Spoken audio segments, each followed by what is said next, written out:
अगले 6 से 7 महीनों के भीतर आपको 2 बड़ी वैकेंसीज आयोग के नोटिफिकेशन के माध्यम से दिखाई पड़ेंगी। पहला RO और दूसरा UPPCS। और ये दोनों ही परीक्षाएं 90% ऐसे छात्र हैं जो दोनों परीक्षाएं देते हैं और दोनों को गंभीरता से लेते हैं, दोनों की प्रतीक्षा करते हैं और दोनों की भरपूर तैयारी करते हैं। तो अभी तो देखिए काफ़ी लंबे समय से RO की प्रतीक्षा चल रही है। अभी सुनने में आ रहा है, अभी आयोग में आया नहीं है। आयोग ने जो क्वेरी दी है वो शासन स्तर पे सॉल्व होकर जब आएगी तब यहाँ पर नोटिफिकेशन तैयार होगा। समय लगेगा। ऐसा लगता है कि अगस्त में आपका, जहाँ तक जो चीज़ें बता रही हैं, जो इस समय स्थिति है वो ऐसा बता रही कि अगस्त में ये वैकेंसी आएगी। जुलाई में भी चांसेस हैं लेकिन कम चांसेस हैं कि जुलाई में ये नोटिफिकेशन आए। अगस्त में इसके आने के ज़्यादा चांसेस हैं अगर फंसी नहीं तो। लेकिन ये जनवरी से जून, जून से जुलाई, जुलाई से अगस्त हो जाएगा। और इसी तरीके से अगर बाधाएं आती गईं तब तक आपका जनवरी में इस बार PCS प्रीलिम्स का फॉर्म आ जाएगा, क्योंकि पिछली बार ही आना था जनवरी में लेकिन वैकल्पिक विषय की वजह से लेट हो गया। तो इस बार जनवरी में आएगा ही आएगा और संभवतः मार्च में आपका प्रीलिम्स हो जाएगा। तो इस समय, अर्थात जब मैं बात कर रहा हूँ तो शायद आप इस समय मेंस की तैयारी कर रहे होंगे, अर्थात मेंस एग्ज़ाम आपका जुलाई अगस्त तक में पड़ जाएगा। जुलाई में मान के चलिए, अगर मार्च में परीक्षा हो जाती है तो जुलाई में आपके, या अगस्त फर्स्ट वीक में आपका ये मेंस का एग्ज़ाम पड़ेगा। तो आपको अपनी तैयारी अभी से शुरू कर देनी चाहिए, बिल्कुल इंतज़ार नहीं करना चाहिए। PCS 2024 की भी, जो लोग सीरियस हैं PCS के लिए, मैं उन्हीं छात्रों की बात कर रहा हूँ, क्योंकि मेरे पास जितने स्टूडेंट्स आते हैं मैक्सिमम इन दोनों परीक्षाओं को लेकर के गंभीर हैं। तो इसीलिए इन दोनों परीक्षाओं से जुड़ी महत्वपूर्ण बातें आपसे साझा करेंगे, इसलिए क्योंकि मैं चाहता हूं कि आपका बिल्कुल भी समय कहीं भी इधर उधर जाया ना हो। क्योंकि अंततः आपको कुछ भी आप हो जाइए, लेखपाल हो जाइए, टीचर हो जाइए, कुछ भी, लेकिन आपको सिर तो यहीं फोड़ना है, PCS और RO में ही। इसलिए आप लोग इन दोनों परीक्षाओं के प्रति सजग रहें। वैकेंसीज आएंगी ही आएंगी। RO की संभवतः जो वर्तमान स्थिति है, अगस्त में आपका नोटिफिकेशन आ जाना चाहिए, यदि कोई और क्वेरी नहीं हुई और आयोग ने कुछ ऐसा नहीं किया, अर्थात कोई उसमें लोचा नहीं हुआ। तो जो आपका समकक्षता संबंधी विवाद है, कभी कभी रिजर्वेशन संबंधी विवाद भी हो जाता है, तो वो अगर नहीं हुआ तो वैकेंसी आपकी अगस्त में निश्चित रूप से आ जाएगी। जुलाई में भी प्रयास किया जाएगा, लेकिन जब शासन से यहाँ पर आएगी फाइल तब। क्योंकि बहुत ज़्यादा आयोग जल्दी में भी है परीक्षा कराने, कोई वैकेंसी निकालने की, लेकिन मजबूरी ये है आयोग की कि वो जब तक समकक्षता संबंधी विवाद, कोई भी मामला फंसा हुआ है, तब तक कोई भी नोटिफिकेशन नहीं निकालेगा, तक चाहे वो साल ही पूरा खाली चला जाए। तो ये दोनों वैकेंसी हैं, इनको आप लेकर सीरियस रहिए। उस दिन मैंने आपको एक टास्क बताया था कि जो आपको डेली करना है, हिंदी मीडियम के छात्र हों चाहे अंग्रेजी मीडियम के छात्र हों, दोनों को डेली न्यूज़पेपर, हिंदी न्यूज़पेपर कोई भी जिसमें एक पेज एडिटोरियल का आता हो, चाहे दैनिक जागरण हो, अमर उजाला हो, ये दो सबसे अच्छे हैं एडिटोरियल के मामले में हिंदी न्यूज़पेपर में। तो आप इनको, इनमें से कोई भी एक न्यूज़पेपर लेकर के उसका एडिटोरियल पोर्शन पढ़ते रहिए। आपका निबंध के लिए जो बौद्धिक क्षमता है वो विकसित होगी। दूसरा क्या काम करना है कि उसी में से एक पैरा आपको डेली लिखना है। इसको आपको आदत बनाना होगा। देखिए, काम तो करना पड़ेगा, मेहनत करनी पड़ेगी।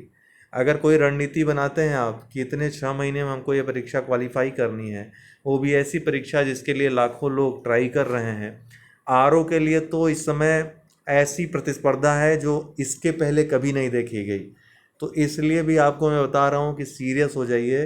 एक एक मिनट आपका बहुत कीमती है, उसको पूरी दुनिया की दौलत आप खर्चा कर दो तब भी वापस नहीं हो सकती है। इसलिए समय का सदुपयोग करिए। अगली बार पता नहीं कब वैकेंसी आएगी, 1-2 साल में, पता नहीं आपकी एज तब रहेगी नहीं रहेगी, इसलिए सही अवसर है, इसका लाभ उठाइए पूरी की पूरी तरह से। और इन दोनों परीक्षाओं की साथ साथ तैयारी आप कर सकते हैं। ऐसा बिल्कुल नहीं है कि आरओ में आपको पूरी जान लगा देनी है, पीसीएस को एकदम से अवॉइड कर देना है, ऐसा नहीं है। दोनों को साधने से दोनों सध सकते हैं, ऐसी कोई दुविधा नहीं है। मैक्सिमम चीज़ें जो पीसीएस प्रीलिम्स के लिए आप पढ़ोगे, जो मार्च में आपका होगा, उसके पहले तो आपका आरओ का प्रीलिम्स हो ही जाएगा, तो वो तो उसमें निपट ही जाएगा आपका, और आरओ मेंस में भी वही काम आ जाएगा। तो प्रीलिम्स की तैयारी आपको इतनी तगड़ी करनी है कि पीसीएस भी सध जाए, आरओ, प्रीलिम्स और मेंस अर्थात 3 जो आपके पेपर हैं वो पूरी तरीके से आपके कब्जे में आ जाएं, ऐसी तैयारी आपको करनी होगी। तो अपनी रणनीति, अपना मटेरियल इतना ही आपको घातक बनाना होगा कि वार करें तो खाली ना जाए। कितने घंटे प्रतिदिन दिन होंगे, देखिए घंटों में मत तौलिए कभी समय को। कोई कोई 2 घंटे में जितना मटेरियल पढ़ लेता है, याद कर लेता है, तैयार कर लेता है। कुछ लोग हैं उसको 6 से 7 8 घंटे में तैयार नहीं कर पाते हैं। कंसंट्रेशन की कमी, समझ की कमी, और कहीं ना कहीं मटेरियल वो जो पढ़ रहे हैं उसकी कमी। वो कितने अच्छे तरीके से आपको समझा रहा है, कितने पॉइंटेड तरीके से आपको चीज़ें फिजिबल तरीके से आसानी से समझ में आ रही हैं, मटेरियल पे भी काफ़ी डिपेंड करता है। और आपके टीचर पे भी, अगर आप कहीं पढ़ रहे हैं तो उस पर भी डिपेंड करता है कि आपको कितना समय वहाँ देना पड़ रहा है, क्योंकि समय बहुत बलवती है, समय बहुत कम है आपके पास। अब वो समय नहीं रहा कि कोचिंग में जाकर फीस जमा करके आप साल भर उसमें कोर्स में लगे हुए हैं, कोर्स ख़त्म होने का नाम नहीं ले रहा है, कहानियाँ बहुत सारी आपको वहाँ पे रट गई हैं। तो ये नहीं करना है, समय बहुत कम है, वैकेंसीज़ बहुत कम आ रही हैं, धीरे धीरे वैकेंसीज़ की संख्या घटती चली आ रही है, आपकी एज भी बढ़ती चली आ रही है। इन सब चीज़ों को, इन सब फैक्टर्स को देख करके आपको काम करना है। कितने घंटे प्रतिदिन होंगे, देने होंगे, ये बिल्कुल भूल जाइए। कोई अगर कह रहा है तो उस पर ध्यान मत दीजिए, एक कान से सुनिए, दूसरे कान से निकाल लीजिए। आप टास्क बनाइए, अपनी क्षमता को पहचानिए और अपना टास्क स्वयं बनाइए कि हमको एक दिन में ये पढ़ना ही पढ़ना है, पूरी जान लगा दीजिए उसको ख़त्म करने में। इससे आपका लक्ष्य सधेगा। आप टारगेट आधारित, टास्क आधारित तैयारी करिए, सरल रणनीति बनाइए। अर्थात ऐसी रणनीति, ऐसा नहीं कि आप बोल दो एक दिन में हमको स्पेक्ट्रम ख़त्म कर देना। स्पेक्ट्रम तो पढ़ना भी नहीं है आप लोगों को, स्पेक्ट्रम पढ़ना आप लोगों के लिए पाप, मैं हमेशा से कहता आया हूँ। इतना समय आप क्लोज मटेरियल को दे दोगे, टू द पॉइंट मटेरियल्स को दे दोगे, कितनी बार रिवाइज कर लोगे, जितने में एक बार स्पेक्ट्रम ख़त्म करोगे उतने समय में आप अच्छा मटेरियल 2 से 3 बार रिवाइज कर लोगे, समझ के भी। तो ये आपको स्मार्ट स्ट्रेटजी अपनानी होगी। भूल जाना होगा दुनिया में लोग क्या कह रहे हैं, टॉपर्स क्या कह रहे हैं, कौन क्या कह रहा है। अगर आप लोगों को किसी के अनुभव पर भरोसा है तो मैं आपको अपने अनुभव से बता रहा हूँ, ताकि वो गलतियाँ आप न दोहराएं जो इनिशियल स्टेज पे लोग दोहराते हैं। अंततः उसी ढर्रे पे वापस आना पड़ता है, लेकिन तब तक बहुत देर हो जाती है। तो सरल रणनीति बनाएं, अपनी क्षमता के अनुसार, अपने समय के अनुसार कितना समय दे सकते हैं, क्या इतने समय में ये जो मैं टास्क बना रहा हूँ ये तैयार हो सकता है, उसको आप तैयार करिए। डेली डेली दोहराते जाइए। रिवीजन बहुत महत्वपूर्ण है। पढ़ लिया, 2-3 दिन कुछ और पढ़ा, फिर चौथे दिन उठाया तो नया नया लग रहा है, ऐसा नहीं होना चाहिए। आपको मैंने एक सूत्र बताया है आपको कि पहले दिन आज कोई चीज़ पढ़िए, फिर उसको शाम को पढ़िए, अर्थात सुबह पढ़ा, फिर शाम को एक बार पढ़ लिया, फिर 3 दिन बाद पढ़ा वो चीज़, उसके बाद 7 दिन बाद पढ़ा, फिर 11वें दिन पढ़ा। इस तरीके से रिवीजन करिए ताकि आपके माइंड में वो चीज़ हमेशा के लिए स्टोर हो जाए। और साथ साथ प्रश्न उत्तर भी, अर्थात एमसीक्यूज भी सॉल्व करते रहिए। अगर मेंस का एग्ज़ाम है तो आंसर राइटिंग करते रहिए। ये आपकी पढ़ाई का स्मार्ट तरीका होना चाहिए, ताकि जो कुछ पढ़ें तैयार तो होता जाए। और होता क्या है, 100% की तैयारी में लग जाते हैं लोग, और यहाँ तो 60% अगर तैयार कर लेते तो कॉन्फिडेंस हो जाता, एग्ज़ाम टाइम में 100% आराम से तैयार हो जाता। लेकिन 100% पे ही ध्यान है लगा हुआ, उसके चक्कर में 50% भी तैयार नहीं हुआ, यहाँ तक कि 30-40% के भी लाले पड़ गए। और उसका परिणाम फिर रिजल्ट में आता है आपके कि बहुत ज़्यादा, चाहे प्रीलिम्स हो चाहे मेंस हो, वो हाफ हाफ का ही मैटर रह जाता है। हाफ तैयार है और उसका भी हाफ एग्ज़ाम में देकर चले आए, बेड़ा गर्क हो गया, तो वो काम नहीं होना है। समय समय पर अपने गुरुओं से, अपने जो गाइड हैं या जिससे आप सीख ले रहे हैं, उनसे बात करते रहिए, ताकि आपको पता चलता रहे कि अगला स्टेप क्या होगा। ऐसा नहीं अंधाधुंध कुछ नहीं समझ में आ रहा है। कभी कभी होता है, ऐसा भी होता है कि बड़ी निराशा की स्थिति हो जाती है, ये हर किसी के साथ होता है। तो उस दिन थोड़ा मनोरंजन करिए, थोड़ा सा अध्यात्म में चले जाइए, मेडिटेशन लीजिए, फिर नेक्स्ट डे से काम अपने जुड़ जाइए। तो थोड़ा सा दिमाग को, दिल को आराम देने की भी ज़रूरत है। ऐसा नहीं है कि एकदम मशीन की तरह लगे रहिए, वो भी सही नहीं है।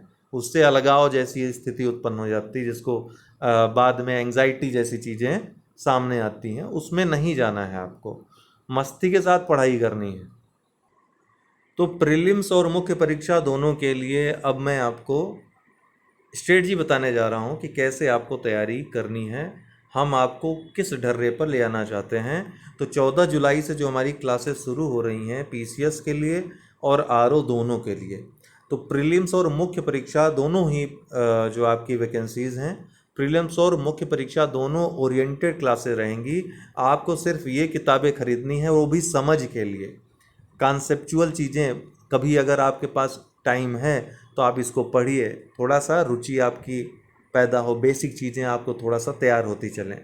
तो इतिहास 11 और 12 के लिए वैसे इसकी भी ज़रूरत नहीं है, मैं बिल्कुल मना करता हूँ कि कोई किताब आपको नहीं रखनी है, लेकिन फिर भी आपको रखनी है तो ये किताबें रख सकते हैं, या इनके समकक्ष, यहाँ कोई समकक्षता वाला विवाद नहीं है, इसलिए इनके समकक्ष कोई आप किताब रख सकते हो।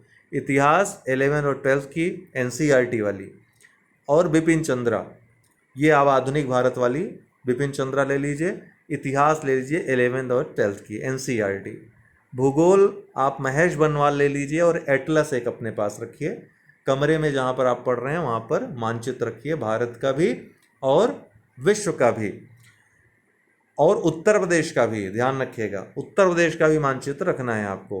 राजनीतिक और भौगोलिक दोनों रखिएगा, भौतिक और राजनीतिक दोनों।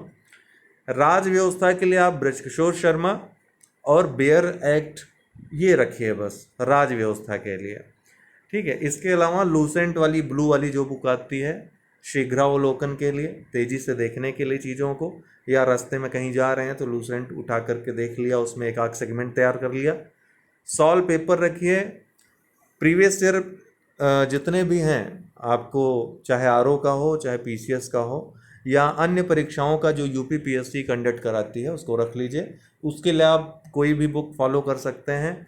मैं अमूमन घटना चक्र पूर्वावलोकन नहीं कहता हूँ आपसे लेने के लिए, क्योंकि उससे ज़्यादा हम करवा देते हैं आपको, और बहुत ही माइनर वे में, बहुत ही जल्दी करवा देते हैं, तो इसलिए नहीं कहते। लेकिन अगर आपके पास है तो उसका यूज़ कर सकते हैं, अगर ज़्यादा समय है तो उसको भी रिवाइज कर सकते हैं।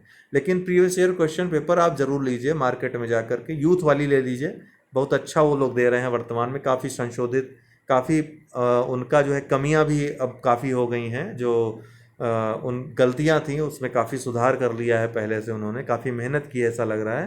तो आप यूथ वाला ले सकते हैं सॉल्व पेपर जो है। और करंट अफेयर्स के लिए डेली परीक्षा खबरी देखते रहिए, उसके अलावा कुछ करने की ज़रूरत नहीं है आपको।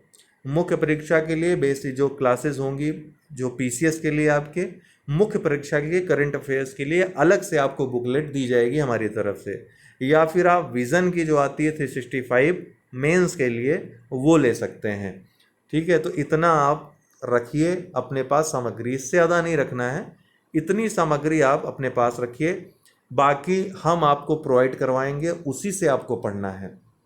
इसका भी प्रयोग आपको संलग्नक के रूप में, एक प्रकार से उप के रूप में करना है, प्रमुख के रूप में नहीं करना है, वो हम आपको कराएंगे, जो उसी पर आपको पूरी तरीके से डिपेंड रहना है। तो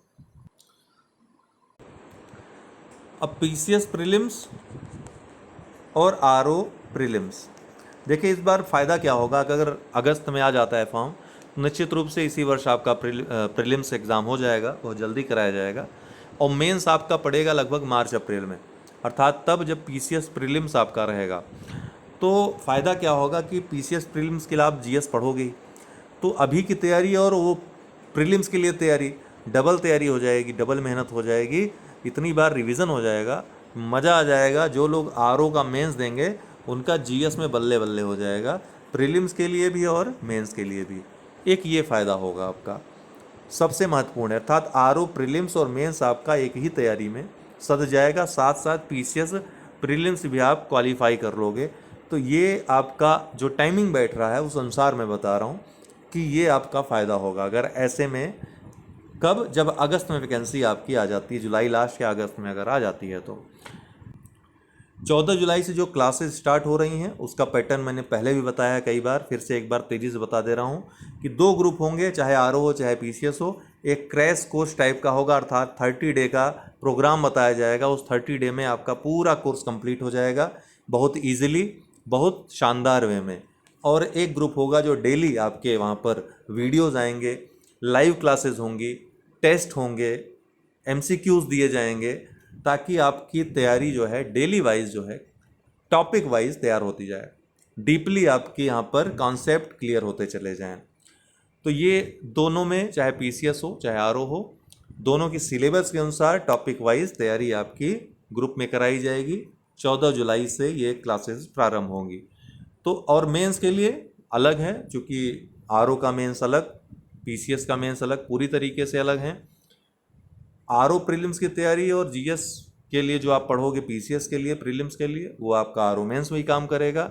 हिंदी का कन्वेंशनल पोर्शन और एसे का पोर्शन ये आपका पीसीएस में भी काम करेगा और आरओ में भी काम करेगा। तो बहुत सारी चीज़ें कॉमन भी हैं, पूरी तरीके से अलग नहीं है, लेकिन पीसीएस अपने आप में बहुत बड़ा सिलेबस हो जाता है। जो आपका सब्जेक्टिव पोर्शन है पूरा, जीएस के 6 पेपर हैं, अब यूपी स्पेशल भी ऐड हो गया, तो उसकी तैयारी एक अलग तरीके से, अलग मेहनत के साथ की जाएगी। तो दोनों में इसलिए अंतर आ जाता है। हालांकि ये सही अच्छी बात होगी कि प्रीलिम्स जब आप पीसीएस का दोगे उसी समय आरओ का मेंस हो जाएगा, तो आपके लिए पीसीएस मेंस में कोई ऑब्स्टेकल नहीं होगा। लेकिन तैयारी आपको अभी से करनी होगी। कारण यह है कि पीसीएस प्रीलिम्स का जो जीएस है उसका यूज पीसीएस मेंस में होता है उन फैक्ट्स का, और जो पीसीएस मेंस के लिए आप पढ़ते हो उनमें 40 से 60% तक जो फैक्ट हैं, जो कॉन्सेप्ट हैं, वो आपको पीसीएस में काम आते हैं, तो अर्थात प्रीलिम्स में काम आते हैं। तो दोनों एक दूसरे के पूरक हैं, दोनों को अलग अलग करके आप नहीं चल सकते हैं। आंसर राइटिंग के लिए आप अलग से समय, अर्थात प्रीलिम्स के बाद आंसर राइटिंग शुरू कर सकते हो। मेंस के लिए भी पीसीएस का और आरओ का एक एक ग्रुप है। पीसीएस मेंस के लिए दूसरा ग्रुप आंसर राइटिंग का होता है। आरओ मेंस के लिए जो दूसरा ग्रुप होता है वो डेली प्रैक्टिस के लिए होता है। ठीक है, तो ये दो दो ग्रुप उसमें भी होंगे, मेंस में भी। एक डेली प्रैक्टिस के लिए, एक मटेरियल वाला ग्रुप होगा, जहाँ पे आपको सारे मटेरियल, क्रिस्प मटेरियल फीसिबल तरीके से आपको मिलेंगे, हिंदी इंग्लिश दोनों भाषाओं में। चूँकि आरओ पूरी तरीके से हिंदी भाषा पे डिपेंड है, हिंदी ही उसमें पूछी जाएगी, तो हिंदी के लिए आपको मैंने जो टास्क बताया है डेली न्यूज़पेपर का, वो आपको डेली करना ही करना है, और नहीं करते हैं तो बाद में मुश्किलें होंगी। ऐसा नहीं चीज़ें असंभव हो जाएंगी, लेकिन जो सरलता से होगा वो बहुत मुश्किल से, गिरते पड़ते होगा। अगर होगा तो बहुत आसानी से चाहते हैं, बहुत अच्छा करना चाहते हैं, तो अभी से जो डेली टास्क मैंने बताया है वो करते रहिए। न्यूज़पेपर डेली पढ़िए, एडिटोरियल पोर्शन संपादकीय उसका पढ़िए, और एक पैरा डेली लिखिए, ज्यों का त्यों उतारिए। धीरे धीरे आप देखेंगे स्वयं कि कितना ज़्यादा सुधार हो रहा है। कई लोगों ने बताया है, कई लोगों का फीडबैक आया है, आज से नहीं 5 सालों से ये प्रक्रिया लगातार लोग कर रहे हैं, उनका काफ़ी सुधार हो रहा है, प्रैक्टिकल है, आजमाया हुआ है। मैक्सिमम लोगों को इसका लाभ मिला है, आपको भी मिलेगा अगर करते हैं तो। अंततः सब कुछ आपकी मेहनत पे डिपेंड करता है, कितनी आप मेहनत करते हो। बताना, लिख करके कुछ स्ट्रेटजी बता देना या अपनी स्ट्रेटजी बना लेना बहुत आसान है, आधे घंटे काम है, 10 मिनट का काम है, लेकिन उसको एग्जीक्यूट करना ही सबसे बड़ी चुनौती है। तो एग्जीक्यूट करना आपकी चुनौती है, ये आपके हाथ में है। ठीक है, अगर कोई और क्वेरी हो इन दोनों नंबरों पे संपर्क करके, व्हाट्सअप और कॉन्टैक्ट नंबर है दोनों, ठीक है, आप संपर्क करके जानकारी ले सकते हैं। 14 जुलाई के 14 जुलाई से जो कार्यक्रम शुरू हो रहा है उसमें हमारे सहभागी बन सकते हैं। शुभकामनाओं के साथ आज के लिए इतना ही। बहुत बहुत धन्यवाद।